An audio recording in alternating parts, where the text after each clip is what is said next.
Okay, it's nice to be here, and it's our last one for the day, so I'm pretty happy about this one. Let's go. North Fitzroy is a 19th century neighbourhood, highly valued for its heritage fabric, making for an interesting and challenging context for a new house. This site has some idiosyncrasies. It's opposite the much-loved Tramways Hotel. We always love to be near a pub, on a six-ways roundabout, and it's oriented east-west with its principal aspect facing south. On that corner you can see where there's a circle around it. This house replaces a 1980s dwelling which had some nostalgic appeal, but it was pretty poorly constructed, dark, inflexible, and lacking a connection to garden. This is a photo of our client Ian. It was for House for a Couple, and this is the photo when we first met at site. And there's a pat in the background with his nephew who's now in like fourth year university. Ian was responsible for getting the ball rolling. Alison reminded me recently that she selected us because we spoke to her about how a house should feel, not just how it should look. This special couple came to us with the most eccentric potted family of succulents that were looking for a permanent home in the ground. They'd just been waiting, had them in pots. We value architectural heritage for its aesthetic qualities, its building crafts, and we value it for what it tells us about the history of our city. Infill sites are an appealing opportunity. They require a detailed understanding of the particular attributes of heritage buildings that contribute to streetscape or intact urban environment. We looked at corner buildings in the vicinity and were drawn to the long masonry walls with elegant outlines, and we enjoyed the striking proportions of solid void, the dominant solid planes emphasising the importance of openings. There's probably a few Fitzroy people who'd recognise this building on Brunswick Street. We were drawn to the performative role of first floor balconies, the sense of public loggia. And we were struck by the concentration of detail and ornament which emphasised the beautiful planes of sheer masonry. Council did not agree with our position. It was a long and difficult process with heritage, and after many design iterations we were finally able to convince them that what we proposed was acceptable. I mean, brackets, it was absolute living hell. A really early email we dug out, which was basically just didn't like any part of it.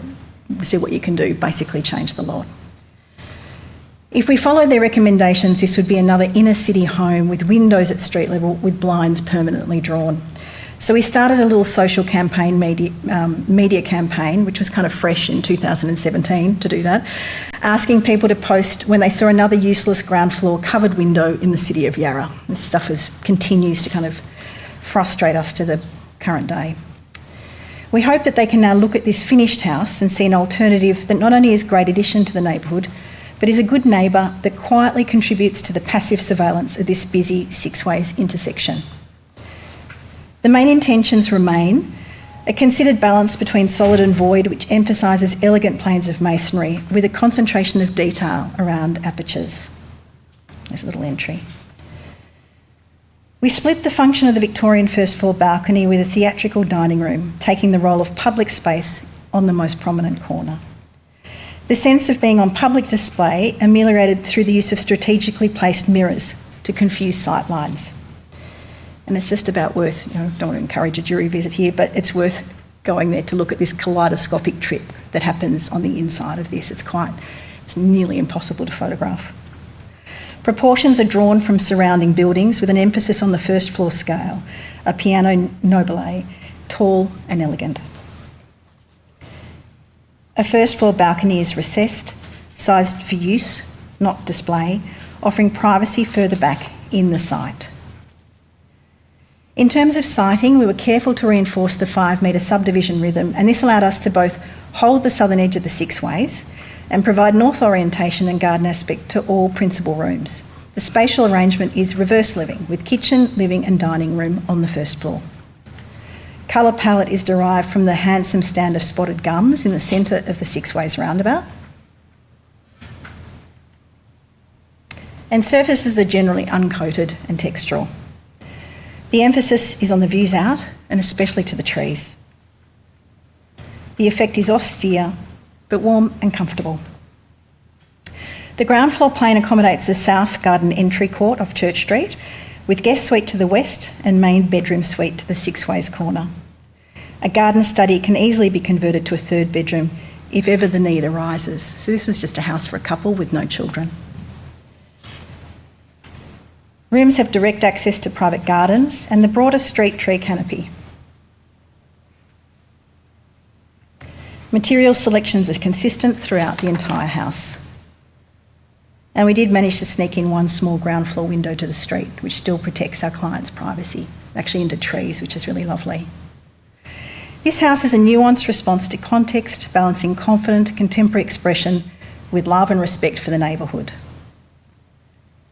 It was a long time in the making, and the story of it has many chapters. Along the way, we negotiated difficult and conservative heritage hurdles. We had a hell of a time with City Power and the saga of swag and sway. But the most difficult chapter of all was the sudden death of Ian, which had us all scrambling to make sure we were able to deliver his vision of making a home here for Alison.